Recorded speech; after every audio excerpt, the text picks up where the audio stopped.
Huh? The townsfolk are acting like it's business as usual. And what?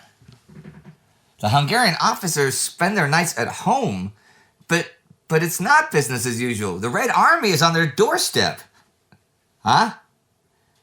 Yeah, what do the people think is going to happen? I mean, whoever wins. Willful ignorance is right. Yeah, okay. Bye. November 11th, 1944. Douglas MacArthur sent forces to take Leyte Island to set up air bases as a stepping stone to attacks against Luzon. He thought the Japanese would not really defend Leyte and would focus their forces against such Luzon attacks. This week, he learns he is very much mistaken, and the Japanese plan to fight and win the Battle of Leyte.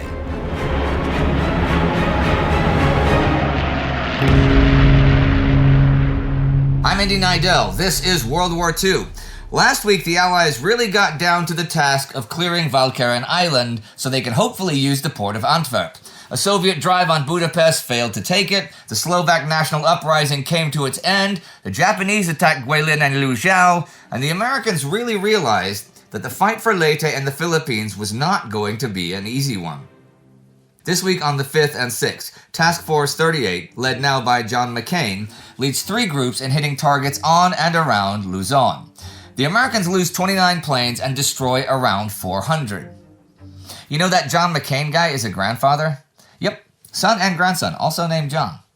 On the 5th, planes from carrier Lexington sink the Japanese heavy cruiser Nachi, but Lexington is itself damaged by a kamikaze, so not put out of action. But what about around Leyte? In fact, the damage to all of the American escort carriers lately has caused 7th Fleet Commander Tom Kincaid to withdraw them from the area. So 3rd Fleet's fleet carrier groups try to clean things up and protect the convoy scheduled to bring in reserves. This rather dramatically shakes up the whole situation today, the 11th, when 3rd Fleet planes launch massive airstrikes that manage to catch and destroy a convoy bringing in Japanese reserves. 1,000 planes are then ordered sent by the Japanese to Luzon to cover another such transport convoy to Leyte. But here's the thing.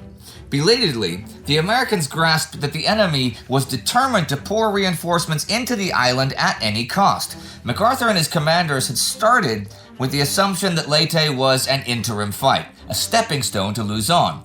At first, they had guessed that columns of transports putting into the port of Ormoc were there to evacuate Japanese troops rather than deliver fresh ones. But the Japanese headquarters in Manila were committed to win the battle for Leyte and continued to push reinforcements into the island. Things aren't going well, though, for the American Leyte campaign on land.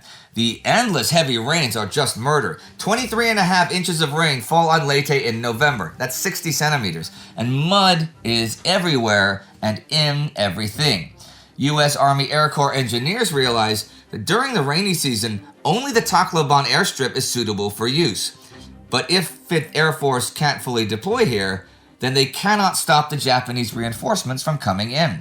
Hospital facilities are insufficient, and all supply has to come nearly 2,500 kilometers from Hollandia, the nearest main supply base. Only Leyte Valley has been secured by this week, though MacArthur's headquarters already announced that the end of the campaign was in sight and they were fighting only remnants of the enemy. General Kruger had his hands full. In addition to the many problems of the front lines, he had to deal with the inability of the engineers to establish the required airfields, the supply difficulty, and now the demands from his commanding officer to end the campaign quickly so that General MacArthur could get on with his real concern, the conquest of Luzon and Manila. Well, they did take Carigara last week, so the focus shifts towards the Ormoc Valley.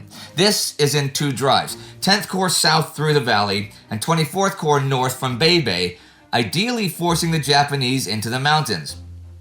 Thing is, taking Carigara changed Sosaku Suzuki's plans. He could not any longer fight to San Pedro Bay with the Americans now on his left, so he sent a reinforced division towards Carigara. This was actually back on the 3rd. So from then, Americans from the north and Japanese from the south are racing to secure the mountain corridor north of Ormoc. And it is the Japanese who first succeed in taking the northern barrier to the corridor, Breakneck Ridge. On the 7th, the 21st Regiment, 24th Infantry Division begins 10th Corps attacks southward against Breakneck Ridge. This description goes for pretty much all of the ridges here. Shoulder-high Kogon grass and forested areas provided excellent defensive cover for enemy positions. The ridge itself was a hill mass with spurs running off from the crest. These hills were heavily forested and had steep sides, making progress difficult. They had never been thoroughly explored nor mapped. The map would show one huge hill mass where actually there were 5 such ridges. Hills were often miles from where they were indicated on American maps. Knobs rose on these ridges, making them ideal defensive locations. It was as if the enemy had designed the terrain for defense. It reminded many veterans of the terrain on Guadalcanal. The fighting is bloody and indecisive, and a typhoon comes in the 8th. The 10th, the Americans try again and manage to take some ground this time, but the week ends with the ridge still in Japanese hands. Now, U.S. 24th Corps have had orders to close the passes between the Ormoc and Leyte valleys to spoil a counterattack by Suzuki. Early in the week, they're fighting for the Dagami Heights, and by the 7th, the 96th Division has driven off the Japanese. They're to move on, and the 7th Division is to take over from them at Dagami. Kruger has been asking for reinforcements, and on the 10th, MacArthur gives in, asks Chester Nimitz for the 77th Division, and this Nimitz agrees to. This will take a few weeks to get here and get deployed.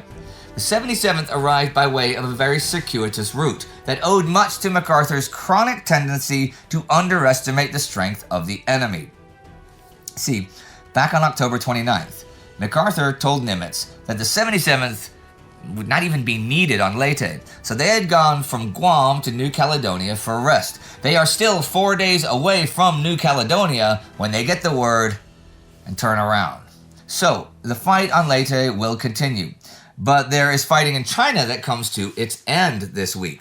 The battles for Guilin and Liuzhou, which began in earnest last week, come to an end today, the 11th, with the Japanese taking both towns. This is a big surprise to many, since Chinese General Bai Shangxi had said he could hold Guilin for 2 months. It's been 2 weeks, but as we saw last week, he had sent a few divisions from Guilin to Liuzhou.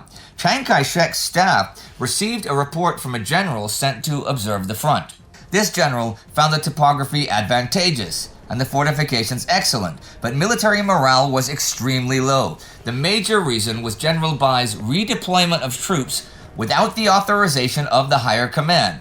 All of the redeployed divisions were crack Guangxi troops. The remaining ones had been recently put together, were undertrained and under-equipped, and commanded by inexperienced young generals. The Japanese arrived in the Guilin region 2 weeks ago, but the final battle for the actual city is won in just 2 days, which really surprises everyone. Liuzhou falls the same day just after Guilin, and not the other way around, which also really surprises everyone. The Japanese used 3 divisions to attack the periphery of Guilin, but only 1 for the city itself, and Chiang is stunned that the defenders lose to 1 division in just 2 days. The Japanese advance continues. But over in Western Europe, it is the Allies who are advancing. On the 6th, Middelburg, the largest place on Walcheren Island, falls to Second Corps attacks, and German General Wilhelm Dawser surrenders. On the 8th, the last German resistance on Walcheren has been overcome. The battle to clear the approaches to Antwerp was over. Only casualty figures could adequately bespeak the bitterness of a fight waged under appalling conditions of cold, rain, mud, and flood.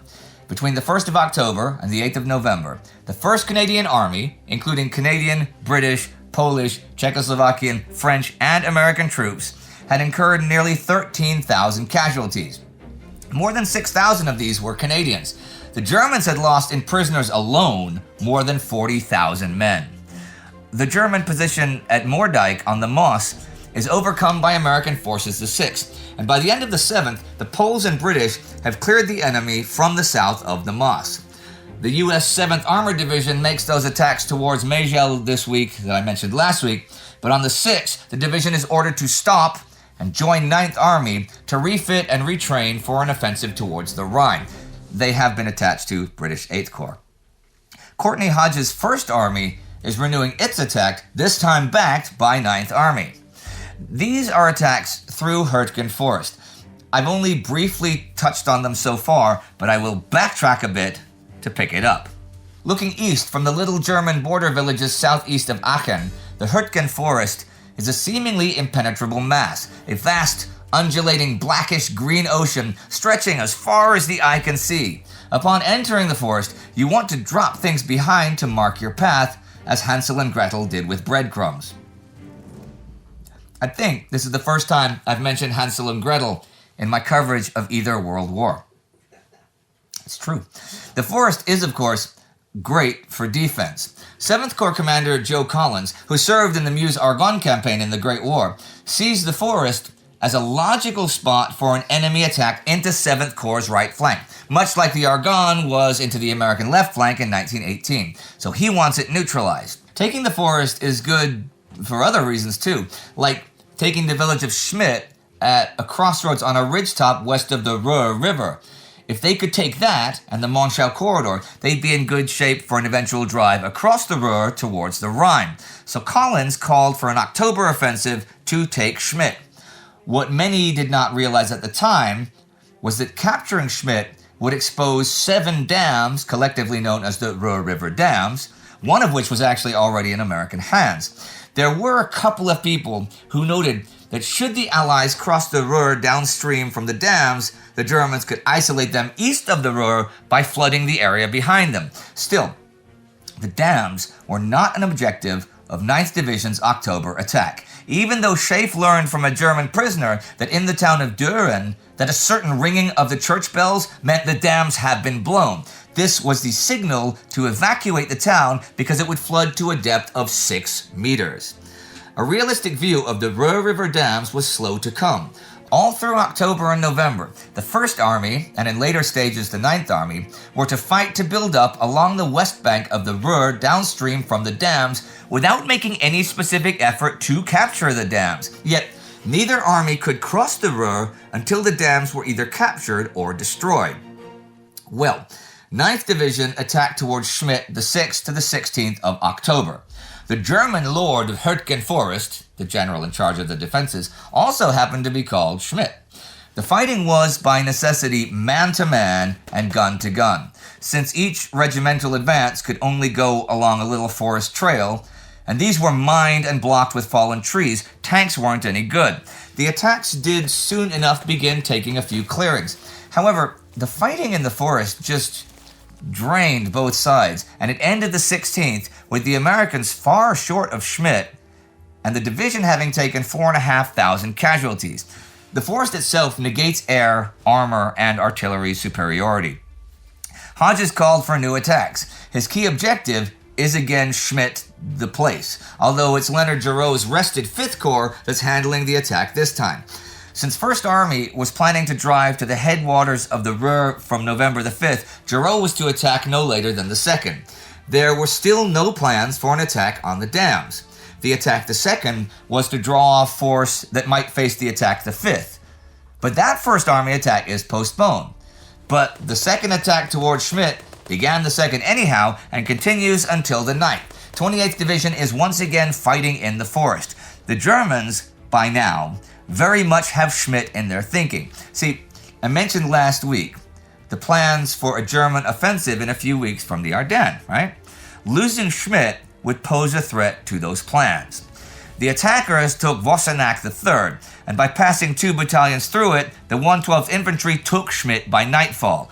A vigorous armored counterattack by the Germans take it back on the 4th, though. The fighting over the next few days is heavy, especially around Kahl Gorge, but the attacks are called off. Schmidt is still in German hands, and 7th Corps' right flank cannot be secured by the battered remnants of 28th Division, who've taken 6,184 casualties. Some 250 kilometers to the south, other Allied attacks are beginning this week. On the 8th, George Patton's U.S. 3rd Army begins an offensive around Metz. The objective is the Saar. The 9th, they cross the Moselle and threaten Metz, and 12th Corps advances beyond the Seine, taking Château Salins. The 10th, the offensive makes good progress south of Thionville and also south beyond Metz. Patton is happy to finally renew his offensive, of course. which really ended during the victory at the Battle of Aricourt, a German counteroffensive in late September, which itself was prompted by the Allied victory in the Battle of Nancy, which subsequently became Third Army headquarters. In the Battle of Aricourt, the Germans actually had superiority in sheer numbers of tanks and in some ways had superior machines, but the Americans had overwhelming close air support. Patton's advance did not end because of that battle, but because of Dwight Eisenhower's orders September 22nd to go to defense, since Patton's fuel supplies were being limited in favor of the armies to the north. The Germans believed, however, that in spite of their loss, they had stopped Patton's drive into Germany. 5th Panzer Army Chief of Staff Friedrich von Mellenthin writes, "On September 21st, it looked like the Americans were determined to force their way through to the Saar and the Rhine, and General Patton might well have done so if he had been given a free hand. At the time, the West Wall was still unmanned, and no effective defense could have been made there. Although our attacks were very costly, it appeared at the time they had achieved their purpose and had effectively checked the American Third Army." So Patton has wanted to take Metz since the end of September, and he's actually made some October attempts, which I will get to over the next couple weeks, don't worry. He's not really at all in his element here. He's very much a high-speed chase kind of guy. But if you look at the overall picture, the Allies do still hold really all of the cards along the Western Front. First of all, they have a pretty massive force. In the north, Bernard Montgomery has Harry Crerar 1st Canadian and Miles Dempsey's 2nd British armies facing the Netherlands.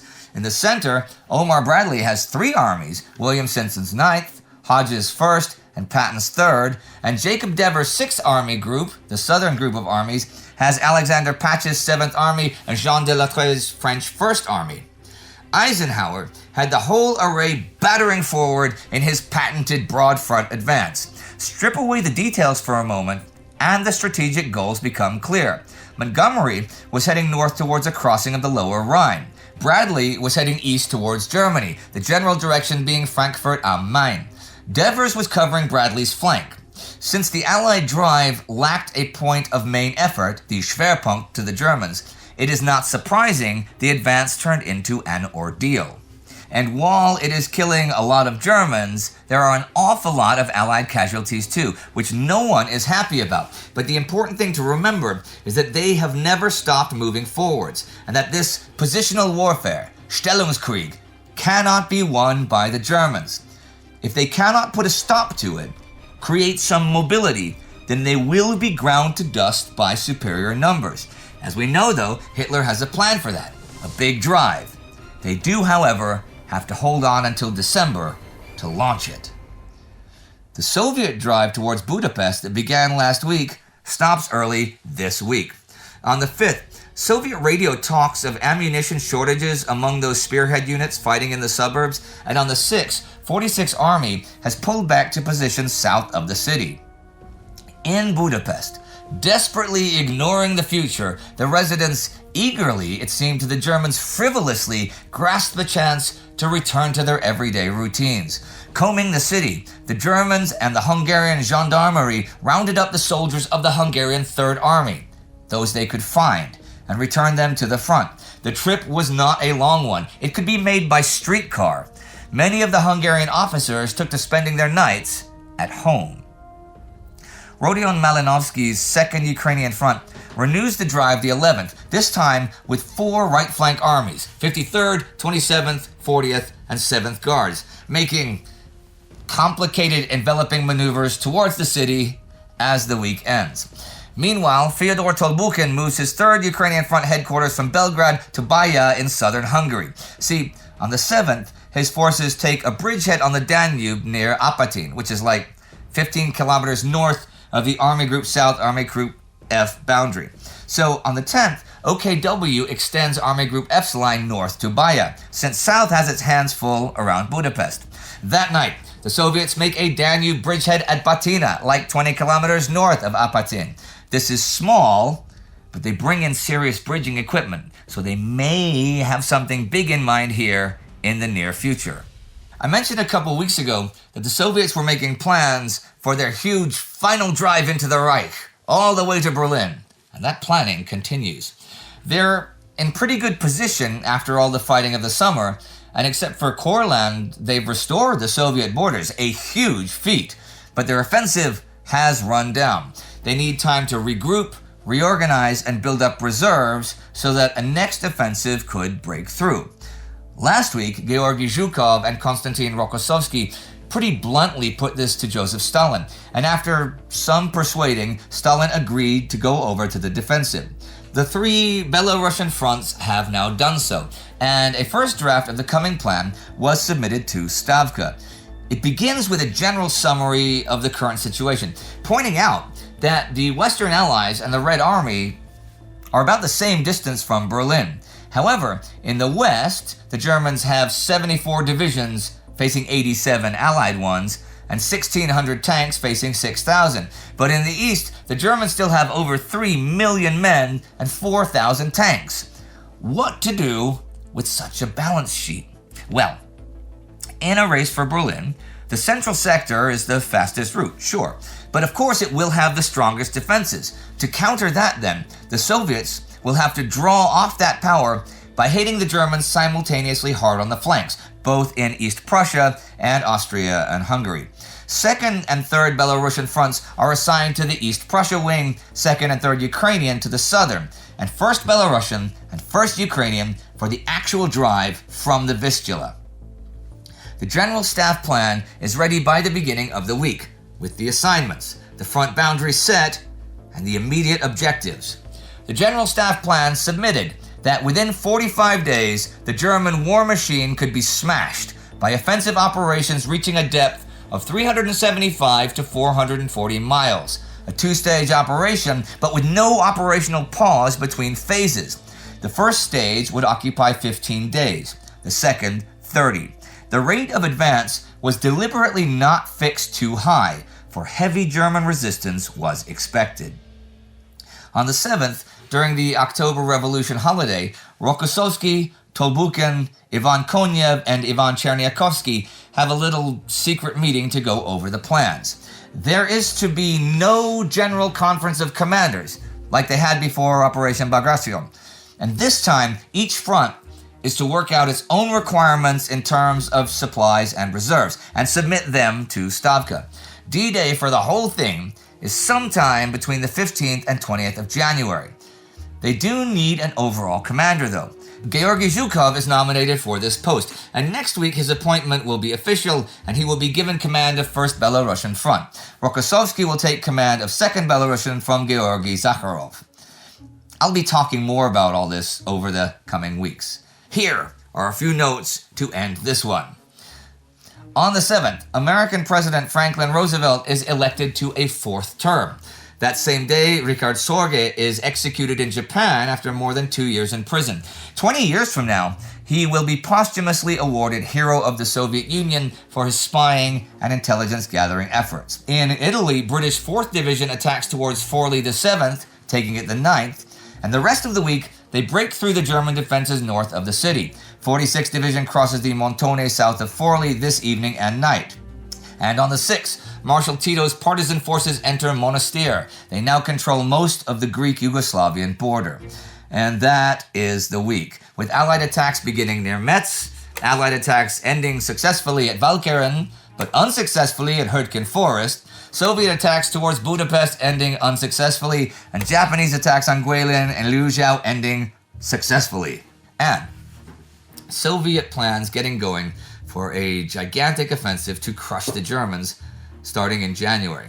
Now that is a tall order. As I said, the Germans have 3 million men facing them. And in Italy and Western Europe, they have another couple million. And of course, there are still old men, kids, and men in the occupied territories to be conscripted and thrown into the fight. And Hitler's Ardennes attack goes off in December. If it does manage to take Antwerp and cut off and destroy the 2 northern Allied armies in the Netherlands, that would not only wreck Allied logistics, but free up an awful lot of force to throw at the Soviets. And that would be one bloody fight.